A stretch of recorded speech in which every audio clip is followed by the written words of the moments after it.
আসসালামু আলাইকুম। Email to a friend about Bangladesh সম্পর্কে তোমার বাহিরের দেশের এক বন্ধুকে ইমেল পাঠাবে। ইমেলটা লিখতে হলে তোমাকে প্রথমে কি জানতে হবে, যে ইমেল অ্যাড্রেসটা লিখতে হবে। যেমন প্রথমে লিখবা টু দিয়ে দুইটা ফুটা, তারপরে এখানে কি লেখা আছে যে হ্যারিনা। তোমার হ্যারিনা নামটা কোথায় পেলা?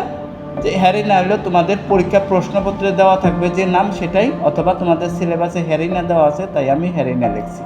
হ্যারিনা এই যে এখানে @gmail.com। তোমরা যদি অন্য কোনো অ্যাড্রেস থাকে তাহলে সেটা কীভাবে লিখবে? যেমন সাপোজ আমার নামটা দিয়ে উদাহরণ দেয়, যেমন মিরাজ লেখা আছে, মিরাজকে তুমি একটি তাহলে MERAZ@gmail.com হয়ে গেল। বুঝতে পেরেছ যে miraz@gmail.com এই অ্যাড্রেসটাই এখানে বসায় দেবে।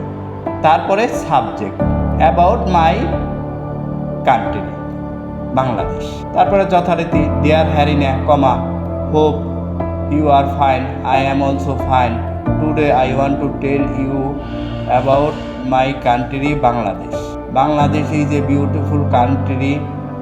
It became independent in 1971.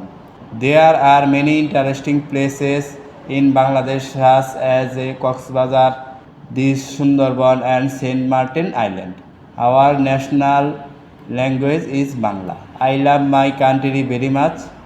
You are most welcome to visit Bangladesh.